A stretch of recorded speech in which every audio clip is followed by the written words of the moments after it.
السلام عليكم ورحمة الله وبركاته. إن الحمد لله نحمده ونستعينه ونستغفره ونعوذ بالله من شرور أنفسنا ومن سيئات أعمالنا. من يهده الله فلا مضل له ومن يضلل فلا هادي له. أشهد أن لا إله إلا الله وحده لا شريك له وأشهد أن محمدا عبده ورسوله. يا أيها الذين آمنوا اتقوا الله حق تقاته ولا تموتن إلا وأنتم مسلمون. يا أيها الناس اتقوا ربكم الذي خلقكم من نفس واحدة وخلق منها زوجها وبث منهما رجالا كثيرا ونساء واتقوا الله الذي تساءلون به والأرحام إن الله كان عليكم رقيبا.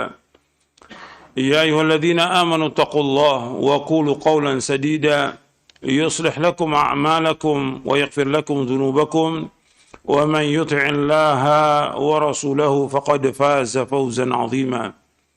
أما بعد فإن أصدق الحديث كتاب الله وخير الهدي هدي محمد صلى الله عليه وعلى آله وسلم وشر الأمور محدثاتها وكل محدثة بدعة وكل بدعة ضلالة وكل ضلالة في النار.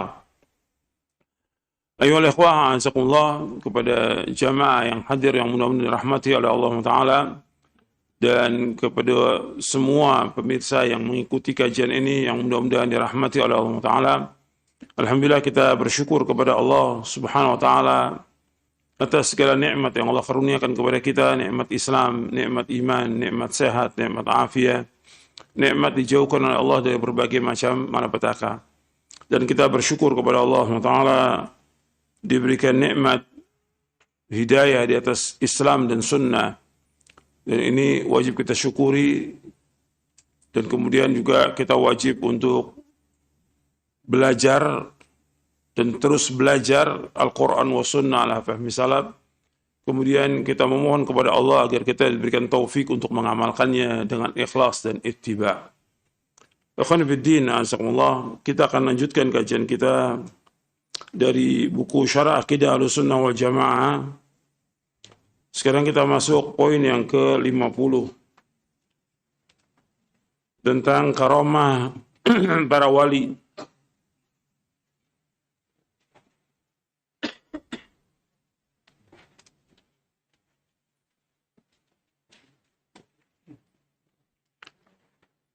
Karamah para wali ini dibahas oleh para ulama dalam kitab-kitab akidah. Karena ada sebagian dari kelompok yang sesat yang mengingkari tentang karamah para wali ini. Apakah itu dari Jahmiyah, Mu'tazilah, dan yang lainnya. Karamah para wali karomah artinya kemuliaan. Karuma yakrumu karamatan itu diddul ihana. Karamah artinya kemuliaan yang Allah berikan kepada al-awliya, para wali. Yang dikatakan wali adalah orang yang beriman kepada Allah, orang yang bertakwa kepada Allah. Itu dikatakan wali. Dasarnya untuk melihat di halaman 420 di surah Yunus ayat 62 ayat 63. Allah berfirman, "Ala inna awliya Allahi la khawfun 'alaihim wa lahum yahzanun alladzina amanu wa kanu yattaqun." Ketahuilah sesungguhnya wali-wali Allah itu tidak ada rasa takut pada mereka dan mereka tidak bersedih hati. Siapa wali Allah itu? Yaitu orang-orang yang beriman dan senantiasa bertakwa. Jadi yang dikatakan wali itu orang beriman dan dia bertakwa kepada Allah. Itu wali.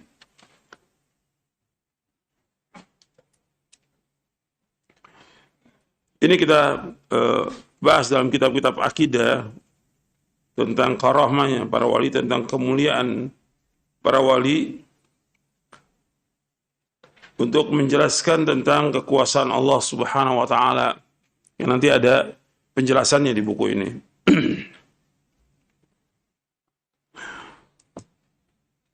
Jadi karamah para wali, keutamaan yang diberikan oleh Allah kepada orang-orang yang beriman dan orang-orang bertakwa. Tapi bukan berarti satu keharusan kalau orang yang beriman bertakwa mesti ada karamah, tidak. Ribuan sahabat adalah orang-orang yang saleh, mereka semua wali-wali Allah. Para sahabat semuanya radhiyallahu anhum ajma'in, semuanya adalah wali-wali Allah, semua para sahabat. Tapi yang mendapatkan karamah hanya berapa orang aja. Gitu. Jadi bukan satu ketentuan, satu kemestian, kalau dia orang soleh, kalau dia wali, mesti ada karamahnya, tidak. Jadi antum perhatikan itu. Hatta khulafa'ur rasyidin, hanya satu dua aja yang mendapatkan karamah. Bukan berarti mereka tidak mulia, mereka adalah ahlul jannah, ahli surga. Jadi orang kadang-kadang mengatakan kalau dia wali itu berarti ada keluar biasaan. Dan harus dibedakan antara keluar biasaan. Jadi ada 3 keluar biasaan yang Allah berikan. Yang pertama untuk para nabi dan para rasul alaihimussalatu wassalam namanya mu'jizat. Yang kedua untuk para wali namanya karamah. Yang ketiga, keluar biasaan dari tukang-tukang sihir. Dan yang terbanyak itu, ya, tukang-tukang sihir, dukun itu mempunyai keluar biasaan, tapi semuanya sesat dan menyesatkan. Itu dibantu oleh siapa? Dibantu oleh syaitan. Maka dikatakan mereka sebagai wali apa? Wali syaitan. Makanya Syekhul Islam punya kitab namanya Al-Furqanu baina awliya'ir rahman wa awliya'is syaitan. Perbedaan antara wali-wali Allah dengan wali-wali syaitan. Itu beda. Wali-wali Allah itu yang beriman, bertakwa, yang taat kepada Allah, melaksanakan kewajiban sholat yang 5 waktu, melaksanakan sholat-sholat sunnah, melakukan puasa, dan yang lainnya. Mereka berbuat kebajikan. Sedangkan wali-wali setan tidak sholat. Wali setan tidak sholat. Bahkan ketika Jumat pun mereka nggak sholat Jumat. Kalau ditanya sholat Jumat di mana? Di Mekah. Bagaimana sholat Jumat di Mekah? Beda waktu kita dengan Mekah berapa jam? 4 jam. Gitu. Ternyata memang mereka tidak sholat. Kalau tidak sholat ya bukan wali. Kalau mau dikatakan wali juga berarti wali setan. Gitu. Jadi kita harus bedakan itu antara wali Allah dengan wali setan. Jadi beda antara sihir, mukjizat dengan karamah itu beda.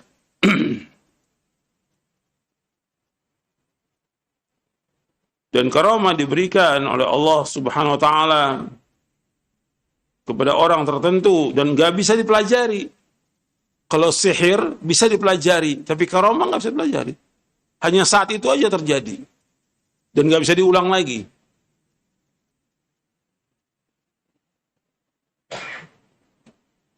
Termasuk dari prinsip Ahlussunnah wal Jamaah, yaitu membenarkan, mempercayai karamah para wali dan apa yang Allah tunjukkan melalui mereka dari hal-hal yang luar biasa. Saya ulangi lagi. Kalau yang nggak bawa kitab, coba lihat kepada temannya. Yang nggak bawa kitab, lihat sama temannya. Nanti besok-besok bawa kitab. Lihat, jangan bengong. Kalau antum bengong, asal di luar. Termasuk dari prinsip Ahlussunnah wal Jamaah, yaitu membenarkan, mempercayai karamah para wali, dan apa yang Allah Azza wa Jalla tunjukkan melalui mereka dari hal-hal yang luar biasa. Jadi Ahlussunnah mempercayai, membenarkan karamah para wali. Jadi membenarkan karamah para wali yang betul-betul memang dia wali. Dan apa yang Allah tunjukkan oleh mereka dari hal yang luar biasa. Tentang karamah para wali telah dibahas oleh para ulama Ahlussunnah. Karena ada golongan yang mengingkari tentang adanya karamah para wali. Dia dibahas karena ada yang menentang. Mereka yang menentang adalah golongan Mu'tazilah, Jahmiyah, dan sebagian dari golongan Asy'ariyah. Ada juga golongan yang gulu, berlebih-lebihan dalam menetapkan karamah. Mereka meyakini dan mengatakan bahwa setiap yang luar biasa adalah karamah, meskipun itu adalah sihir dan kedustaan. Mereka adalah golongan tarekat sufiyah dan penyembah kubur. Dan ini yang terbanyak di Indonesia ini. Yang terbanyak di Indonesia yang seperti ini. Setiap keluar biasaan itu mesti dianggap oleh mereka karamah. Kiai ini punya karamah, Habib ini punya karamah, tuan guru ini punya karamah. Padahal bukan karamah, tapi merupakan sihir.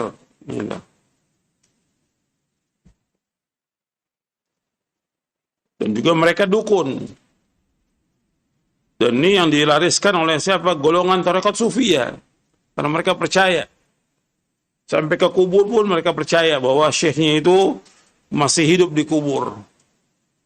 Sehingga mereka datang berbondong-bondong untuk menyembah kuburnya. Ini semua kesyirikan. Dan ini syirkun akbar. Adapun Ahlus Sunnah wal Jamaah menetapkan karamah para wali sesuai dengan ketentuan Al-Quran dan As-Sunnah. Adapun Ahlus Sunnah wal Jamaah menetapkan karamah para wali sesuai dengan ketentuan Al-Quran dan As-Sunnah Nabi SAW yang sahih. Yang dimaksud dengan karamah adalah apa yang Allah Subhanahu wa ta'ala karuniakan melalui tangan para walinya yang mukmin berupa keluar biasaan seperti ilmu, kekuasaan, dan lainnya. Misalnya, makanan yang Allah berikan kepada Maryam bintu Imran. Nanti antum lihat di surah Ali Imran ayat 37 sampai ayat 40. Antum lihat ayatnya. Di sini ada ini. Di ayat 37-nya.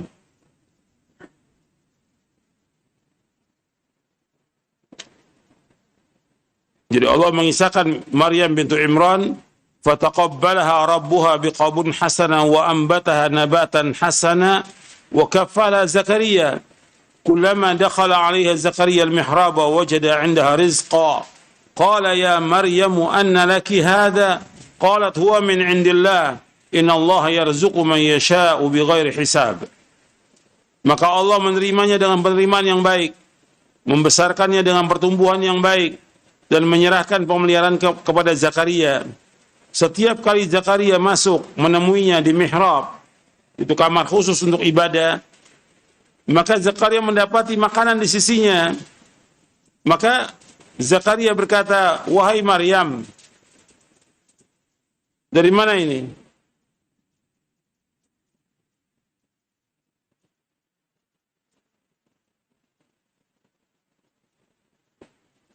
Dia berkata, wahai Maryam, dari mana ini engkau peroleh? Maryam menjawab, itu dari Allah. Sesungguhnya Allah memberi rezeki kepada siapa yang Allah kehendaki tanpa perhitungan.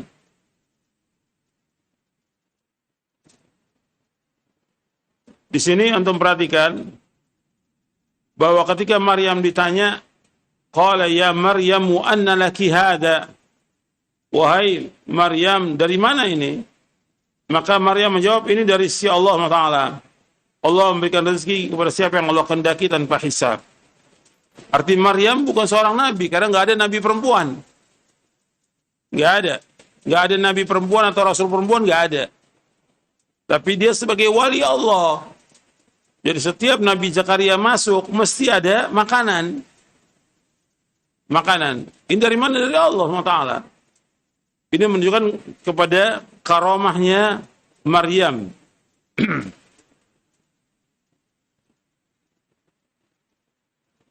Kemudian juga yang lainnya.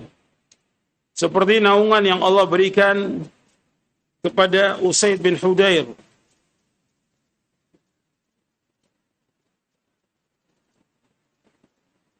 Naungan yang Allah Azza wa Jalla berikan kepada Usaid bin Hudair ketika membaca Al-Quran. Usaid bin Hudair radhiyallahu anhu seorang sahabat Jadi ketika dia membaca Al-Quran, Allah memberikan naungan kepadanya. Hadis ini sahih diriwayatkan oleh Imam Muslim. Serta berita-berita mengenai para pemuka dari umat ini, yaitu para sahabat, tabi'in, dan generasi yang berikutnya dari umat Islam. Karamah tersebut akan tetap ada pada umat ini sampai datangnya hari kiamat. Arti karamah itu akan tetap ada. Dan karamah itu diberikan kepada orang yang soleh. Diberikan kepada orang yang bertakwa. Diberikan kepada orang yang beriman. Karamah itu. Tidak akan diberikan kepada orang fasik. Tidak.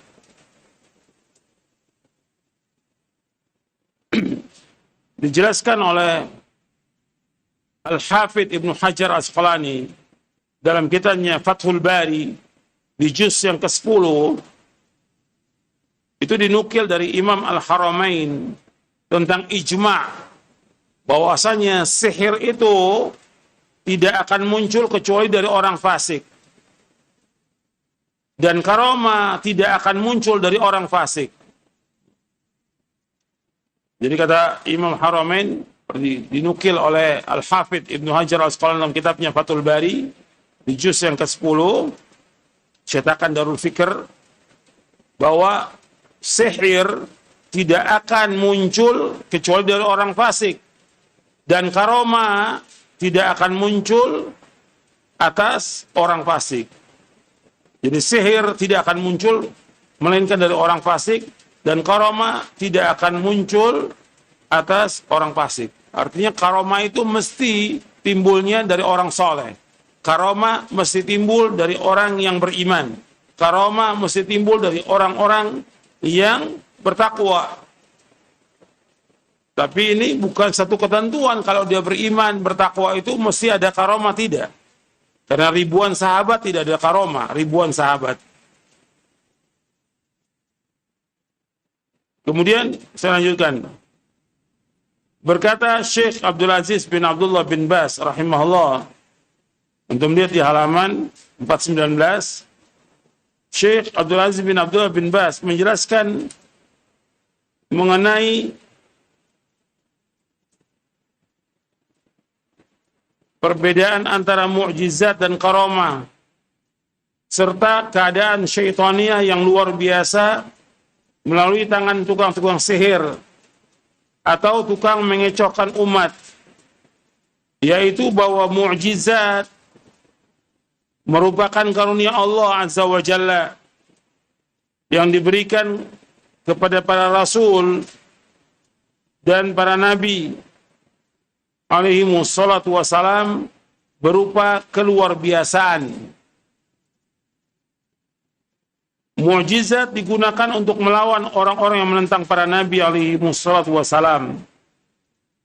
Jadi mukjizat digunakan untuk melawan orang-orang yang menentang para nabi alaihi salatu wassalam, untuk mengujinya dan untuk mengabarkan diutusnya mereka oleh Allah Subhanahu wa taala, serta untuk menguatkan dakwah para nabi dan para rasul alaihi salatu wassalam. Seperti kisahnya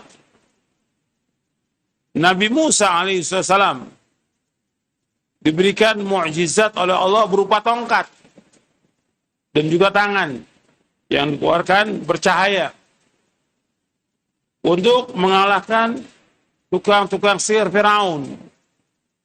Jadi mukjizat tujuannya untuk melawan orang-orang yang menentang para nabi.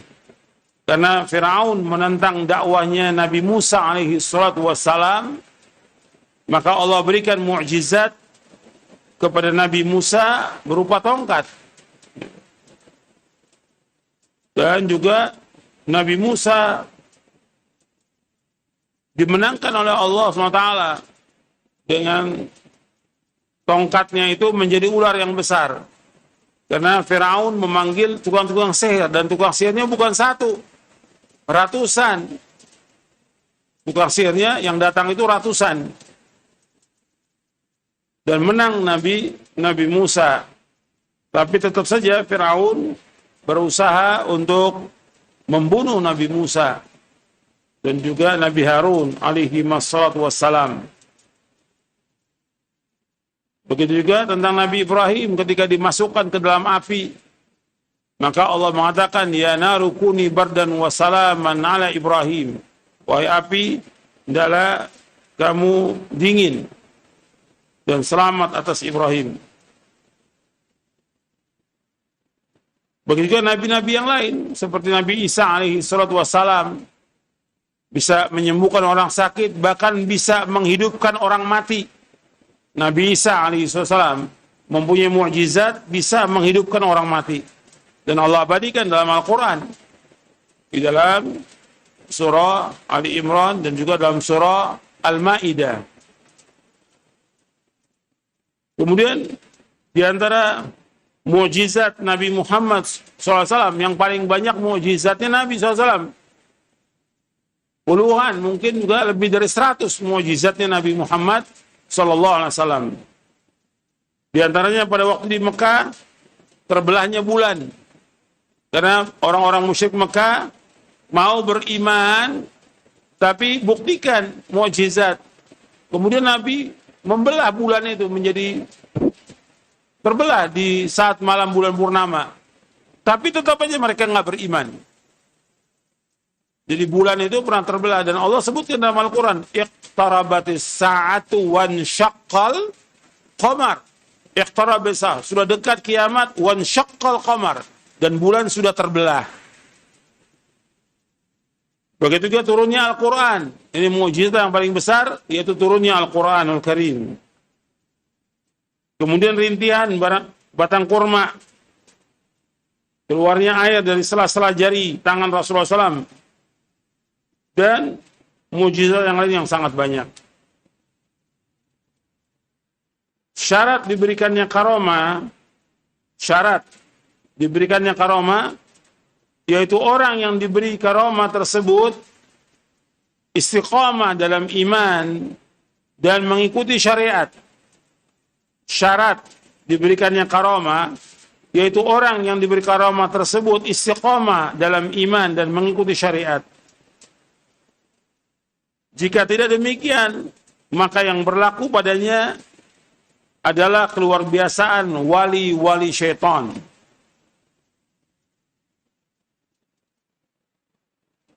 Adapun karamah pada hakikatnya memberikan faedah 3 hal. Karamah pada hakikatnya memberikan faedah 3 hal. Yang paling besar, menunjukkan tentang kesempurnaan kekuasaan Allah Azza wa Jalla dan kehendaknya. Sebagaimana Allah mempunyai sunnah-sunnah dan sebab-sebab yang menentukan musababnya terjadinya sesuatu yang diletakkannya secara syariat dan secara qadar. Allah Azza wa Jalla juga mempunyai sunnah-sunnah yang lain yang tidak dapat dicapai oleh ilmu, amal, dan sebab-sebab yang berasal dari manusia. Jadi yang pertama, karamah itu pada hakikatnya memberikan faedah 3 hal. Yang pertama, yaitu yang paling besar, untuk menunjukkan kesempurnaan kekuasaan Allah dan kehendaknya. Karenanya adanya karamah itu karena kekuasaan Allah, karena kehendak Allah Subhanahu wa ta'ala.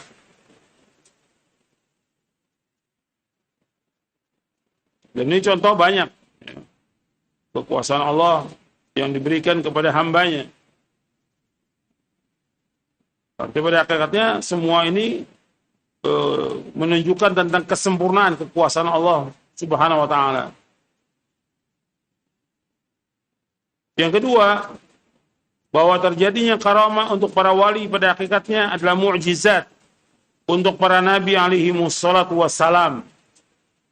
Karena karamah itu tidak akan diperoleh mereka melainkan dengan sebab keberkahan mengikuti nabi mereka, yang dengan mereka telah memperoleh kebaikan yang banyak. Artinya yang kedua, karamah itu yang diberikan kepada para wali pada hakikatnya mukjizat Nabi.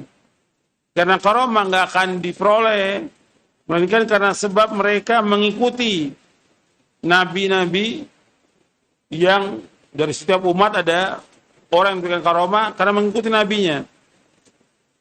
Kalau ada di umat Islam ini yang mendapatkan karamah karena mereka mengikuti Nabi Muhammad sallallahu alaihi wasallam. Jadi kalau ada di umat ini orang-orang soleh yang diberikan karomah karena mereka mengikuti Nabi Muhammad SAW. Jadi berkah karena apa? Karena ittiba. Berkah karena ittiba kepada Rasulullah SAW.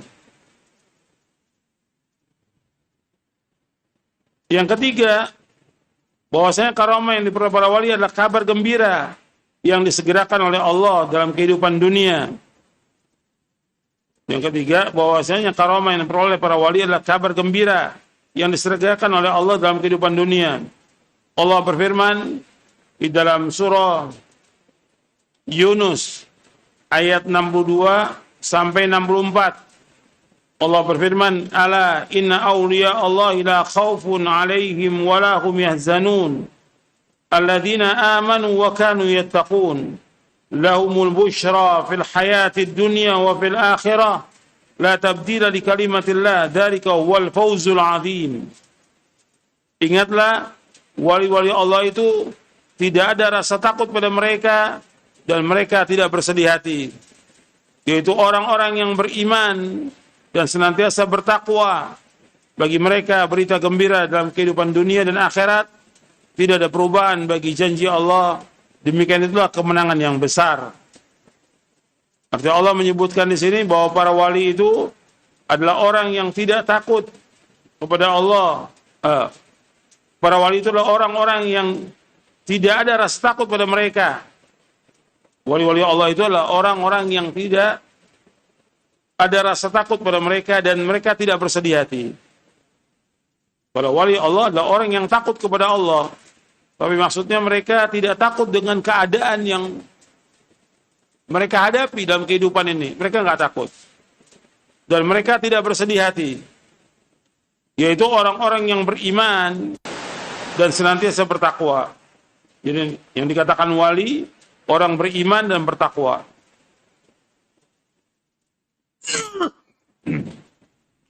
Bagi mereka berita gembira dalam kehidupan dunia dan akhirat. Artinya ini merupakan sesuatu kabar yang disegerakan oleh Allah.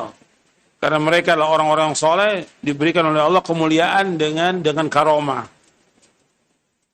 Dan juga nanti di akhirat tidak ada perubahan bagi janji Allah. Demikianlah itu kemenangan yang besar. Di dalam ayat ini Allah mengatakan wali Allah adalah orang-orang yang beriman kepada Allah dan bertakwa. Dalam ayat ini dikatakan wali Allah adalah orang-orang yang beriman kepada Allah dan bertakwa. Dalam ayat ini juga disebutkan tentang kabar gembira. Menurut pendapat sebagian ahli tafsir, yaitu yang menunjukkan kepada kewalian mereka dan akibat yang baik bagi mereka, diantaranya adalah karomah.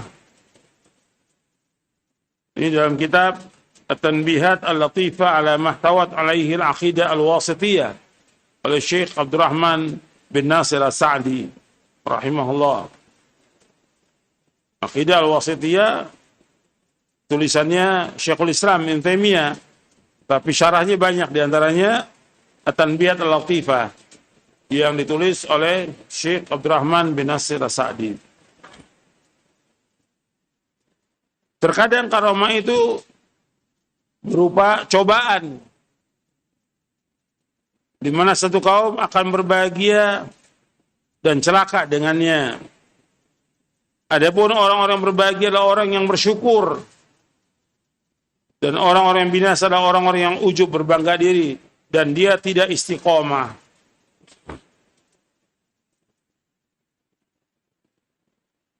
Imam At-Tahawi rahimahullah mengatakan orang mukmin semuanya adalah wali Allah. Yang paling mulia di sisi Allah adalah yang paling taat kepada Allah dan yang paling bertakwa. Saya ulangi, kata Imam At-Tahawi rahimahullah, bahwa orang-orang mukmin semuanya wali-wali Allah. Dan yang paling mulia di sisi Allah adalah yang paling taat kepada Allah dan yang paling bertakwa. Jadi orang-orang beriman adalah wali-wali Allah secara umum. Tapi yang perlu diperhatikan bahwasanya orang beriman yang dikatakan wali-wali Allah, dia beriman, kemudian dia bertakwa kepada Allah, kemudian dia melaksanakan yang wajib-wajib, kemudian dia melaksanakan yang sunnah-sunnah. Artinya dia beriman, kemudian dia bertakwa kepada Allah, dia melaksanakan yang wajib-wajib, kemudian melaksanakan yang sunnah-sunnah, kemudian dia istiqomah. Itu yang dikatakan adalah wali-wali Allah. Jadi bukan dikatakan bahwa orang mukmin itu wali-wali Allah, kemudian dia sudah pasti ada karamah, tidak. Tapi orang mukmin semua wali oleh Allah. Dengan dasar Al-Quran, Allah berfirman dalam surah Muhammad ayat 11, "Dzalika bi anna Allaha maula alladziina aamanu wa annal kafirina la maula lahum." Yang demikianlah karena Allah pelindung bagi orang-orang beriman, sedangkan orang-orang kafir tidak ada pelindung bagi mereka. Atau orang beriman lah wali-wali Allah yang dilindungi oleh Allah Subhanahu wa taala. Allah juga berfirman di dalam surah At-Taubah ayat 71, "Wal mu'minuna wal mu'minatu ba'duhum awliya'u ba'd." Dan orang beriman laki-laki dan perempuan, sebagian mereka menjadi wali bagi sebagian yang lain. Maksudnya menjadi penolong bagi sebagian yang lain. Wali Allah adalah orang mukmin yang melaksanakan perintah-perintah Allah dan menjauhkan larangannya. Saya ulangi lagi. Wali Allah adalah orang-orang mukmin yang melaksanakan perintah-perintah Allah dan menjauhkan larangan-larangannya. Mentauhidkan Allah Subhanahu wa taala, menjauhkan segala macam bentuk kesyirikan. Melaksanakan sunnah-sunnah Nabi SAW, menjauhkan bid'ah. Melaksanakan sholat 5 waktu, puasa di bulan Ramadan, dan melaksanakan amal-amal soleh dan lainnya. Jadi antum perhatikan di sini, wali Allah itulah orang mukmin yang melaksanakan perintah-perintah Allah, menjauhkan larangannya. Kalau dia orang mukmin, kalau umpamanya dia sebagai wali, tapi dia tidak sholat, ada wali nggak sholat, bagaimana dikatakan wali? Wali nggak puasa, bukan wali. Bahkan di Indonesia ini ada wali orang gila. Di Indonesia ini ada wali orang gila. Kata mereka wali majdzub. Kata mereka wali majdzub. Maksudnya majdzub artinya ditarik. Ditarik akalnya oleh Allah karena saking cintanya kepada Allah. Jadi gila dia. Bagaimana ada wali orang gila? Nggak mungkin. Jadi di Indonesia ini banyak, bukan satu di Indonesia ini. Orang datang ke sana sampai nanya kepada orang gila, bagaimana tentang nasib saya? Saya minta tolong, saya sakit. Orang gila ini ditanya. Cuma mereka bikin nama dengan nama-nama yang sepertinya bagus. Wali majdzub. Itu. Dan ada dalam tarekat sufi ada itu. Disebutkan. Gitu. Tentang adanya nanti wali-wali yang seperti itu. Dan ada memang di Indonesia. Didatangi oleh orang banyak. Gila. Gitu. Bahkan sebagian telanjang. Gitu. Sampai mereka pakaikan sarung segala macam. Nah itu datangi. Ini karena kebodohan, karena ketololan. Nggak ada yang nama wali seperti itu. Wali itu orang beriman, yang mereka bertakwa, waras. Wali itu. Bukan orang gila. Jadi wali adalah orang-orang yang beriman, yang dia melaksanakan perintah Allah. Gimana orang gila? Orang gila kan diangkat kolam. Nggak ada kewajiban, nggak sholat, nggak puasa.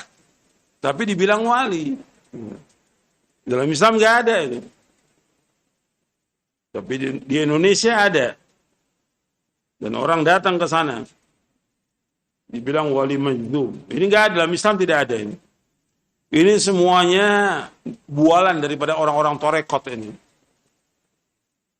yang mereka mengangkat orang seperti ini, yang harus kita pahami bahwa tujuan dari orang-orang di belakang ini merusak agama Islam.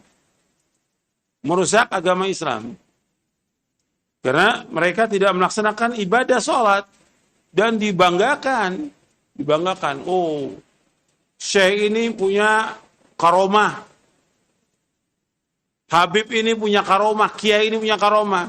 Padahal itu semua keluar biasaan karena dukun, karena sihir, bukan karena karomah. Di Indonesia banyak yang seperti ini, dukun. Dan itu dibanggakan. Dalam Islam nggak ada.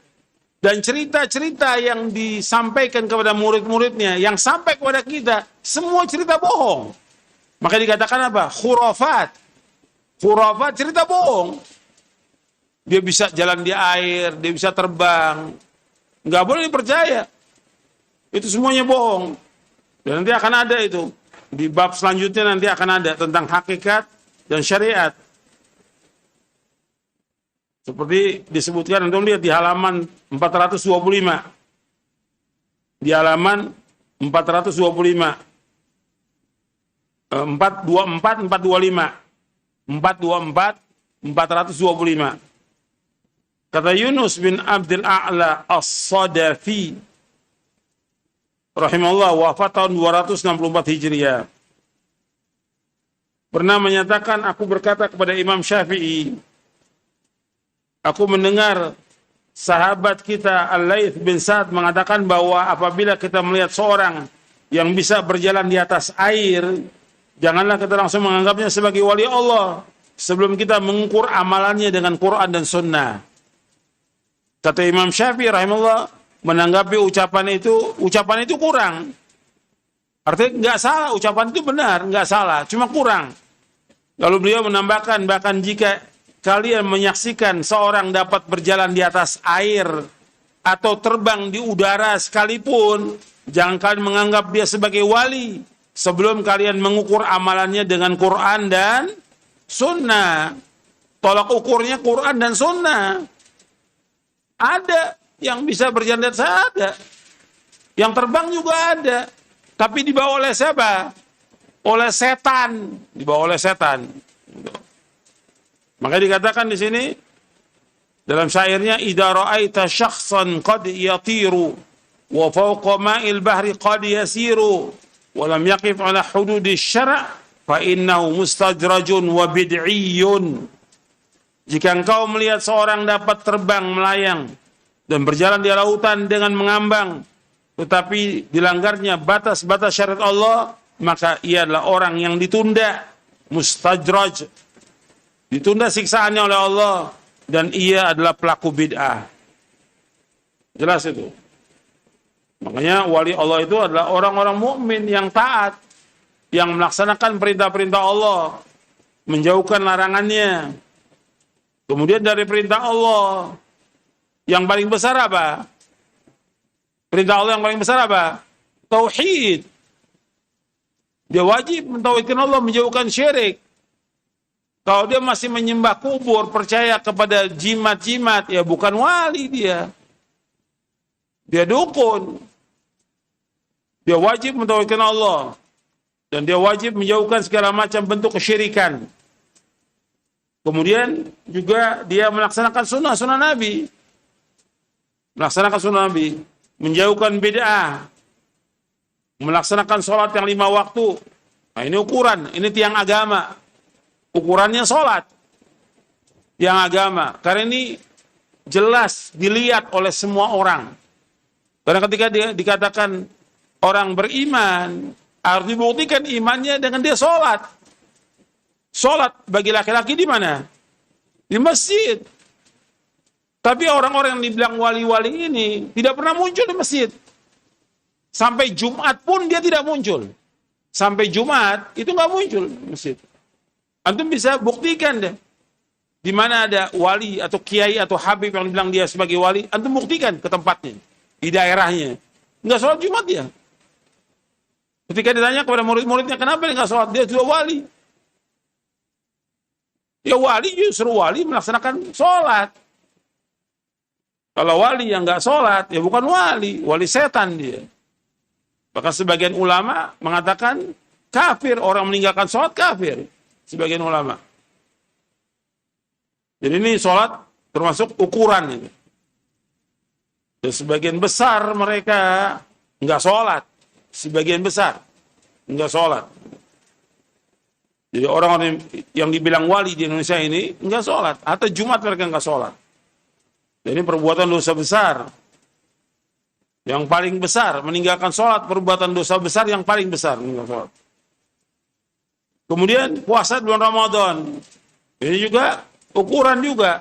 Karena bersama kaum muslimin. Nah mereka kalau Ramadan nggak puasa. Wali-wali ini yang dianggap wali oleh mereka. Nggak puasa.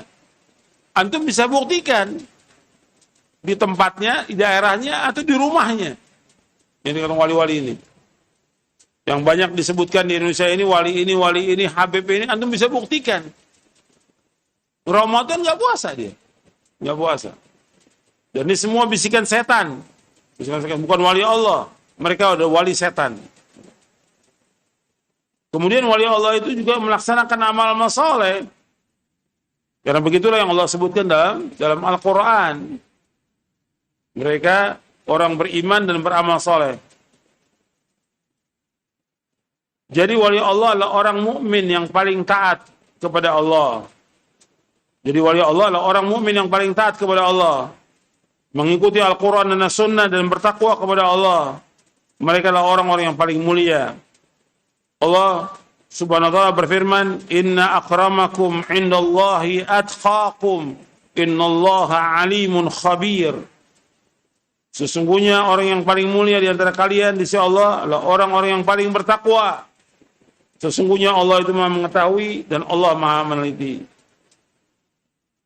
Kemudian Syekhul Islam Ibnu Taimiyah rahimahullah berkata, innama ghayatul karamati luzumul istiqamah. Sesungguhnya puncaknya karamah, antum betulkan itu salah, tapi cetakan yang terbaru sudah dibetulkan. Artinya dibetulkan, artinya salah. Innama ghayatul karamah luzumul istiqamah. Sesungguhnya puncaknya karamah. Jadi artinya sesungguhnya puncaknya karamah. Adapun kalimat kemuliaan yaitu itu dicoret. Yang benar sesungguhnya puncaknya karamah adalah dengan tetap istiqamah. Innama ghayatul karamah luzumul istiqamah. Sesungguhnya puncaknya karamah adalah dengan tetap istiqamah dalam iman dan ketaatan. Artinya yang paling penting bagi kita bukan karamah. Bagi orang beriman, yang paling penting bagaimana dia istiqamah tidak dalam ketaatan dia kepada Allah. Itu yang paling penting. Bagaimana dia istiqamah terus sampai dia meninggal dunia dalam keadaan beriman kepada Allah, dalam keadaan husnul khatimah. Kalau ada orang diberikan karamah, kemudian setelah itu dia ujub, dia bangga. Kemudian setelah itu dia mulai itu pudar ketaatannya, tidak istiqomah lagi. Dan ini banyak yang seperti ini. Dia bangga dengan dirinya.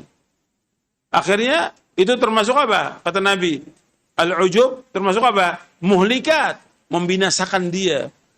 Bahkan ada di antara mereka yang di akhir hayatnya su'ul khatimah. Dan ini banyak yang seperti ini. Su'ul khatimah.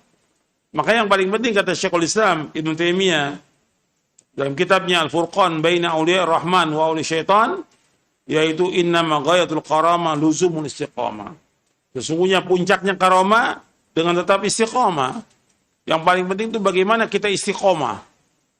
Istiqamah dalam iman, istiqamah dalam ketaatan kepada Allah Taala. Seperti sekarang, ya sudah selesai Ramadan. Bagaimana kita menjaga amal-amal soleh kita? Istiqamah. Seperti kita puasa di bulan Ramadan. Selesai puasa Ramadan, bukan kemudian selesai.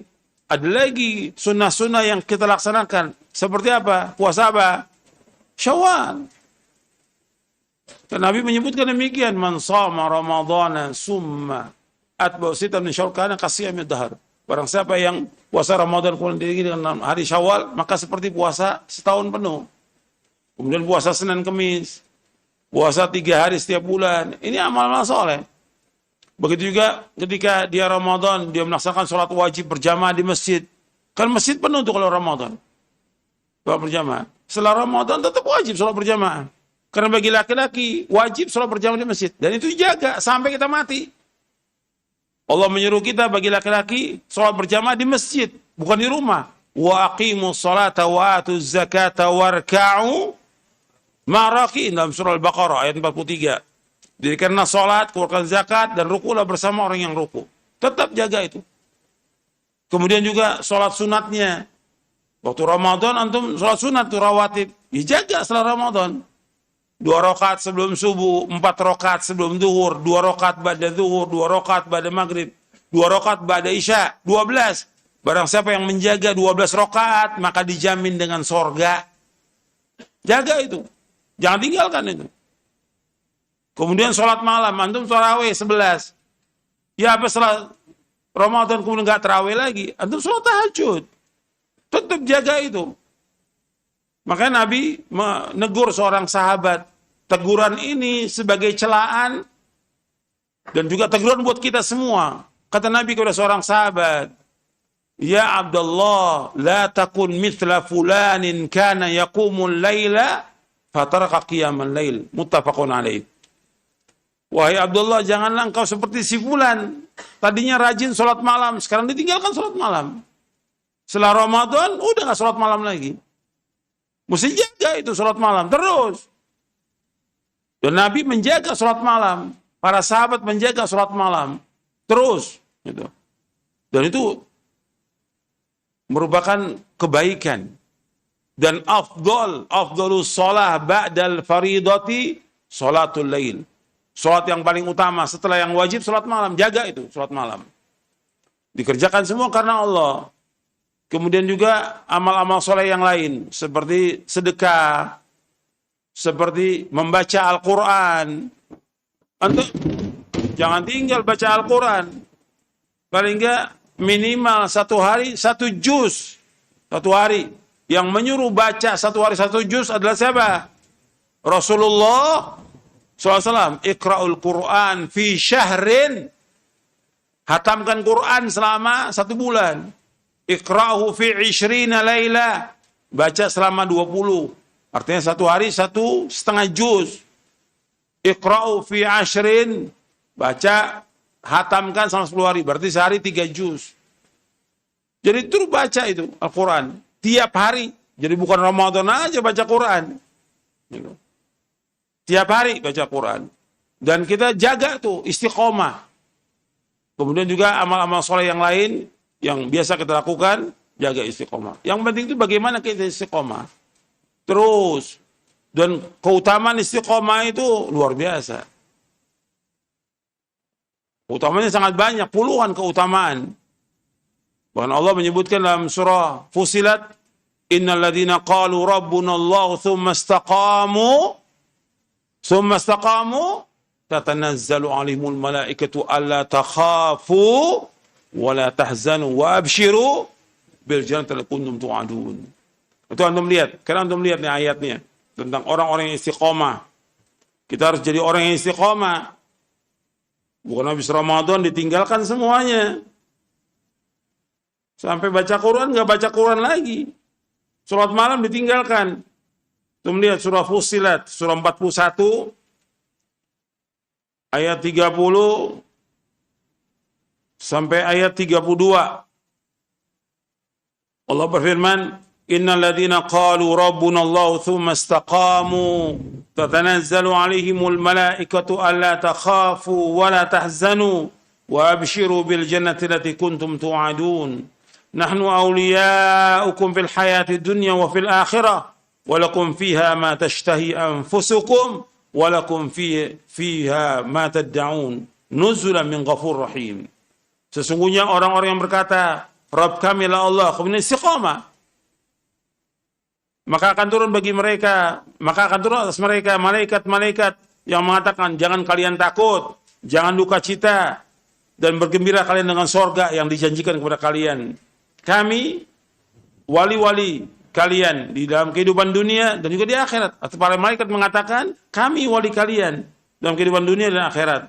Bagi kalian apa yang kalian sukai di sorga itu, dan bagi kalian apa yang kalian harapkan di sorga itu. Merupakan hidangan dari Allah SWT yang maha pengampun dan juga maha penyayang. Ini semua pemberian Allah, rezeki dari Allah SWT. Jadi orang-orang yang istiqomah itu dalam kehidupan dunia ini, yang pertama disebutkan di sini, turun malaikat kepada mereka. Yang kedua, yaitu malaikat mengatakan, jangan kalian takut, jangan duka cita. Artinya mereka tidak takut dan tidak.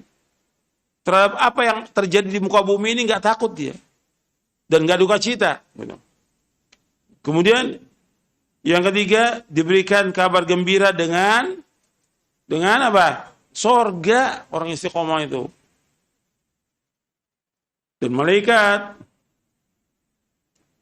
tetap memberikan pertolongan kepada mereka, baik dalam kehidupan dunia dan juga di akhirat. Dan mereka mendapatkan semua kenikmatan di sorga. Ini orang-orang istiqomah. Manfaatnya besar. Maka Nabi ketika memberikan nasihat kepada seorang, kata Nabi, Kul amantu billah thummas taqim. Katakan aku beriman kepada Allah, kemudian kalian istiqomah. Jadi istiqomah ini penting dalam kehidupan. Jadi bukannya karomah, kita bukan cari karomah, tapi bagaimana kita istiqomah di atas Islam dan Sunnah sampai kita diwafatkan oleh Allah Taala. Seperti kita belajar aja, belum tentu orang bisa istiqomah belajar Quran dan Sunnah, belum tentu. Karena nanti banyak godaannya, setan juga banyak. Kadang ada orang sekarang ngaji, belum tentu besok ngaji. Jaga istiqomah itu berat, dan perjuangan juga berat. Tapi mohon kepada Allah agar kita diberikan istiqomah. Maka di antara sahabat, di antara tabi'in yang berdoa, Allahumma anta rabbuna farzuqnal istiqamah. Ya Allah, engkau adalah Rabb kami, berikan kepada kami istiqamah. Adapun doa Nabi SAW, yang Nabi paling sering berdoa, Ya muqallibal qulub, tsabbit qalbi ala dinik. Antum bisa baca dalam sujud, Ya muqallibal qulub, tsabbit qalbi ala dinik. Ya Allah, yang membolak-balikkan hati, tetapkan hatiku atas agamamu. Ya, sampai di situ kajian kita, mudah-mudahan bermanfaat. Wassalamualaikum Muhammadin sallallahu alaihi wa ala alihi wasallam. Subhanallahi wa bihamdik, asyhadu an la ilaha illa anta astaghfiruka wa atubu ilaik. Assalamualaikum warahmatullahi wabarakatuh.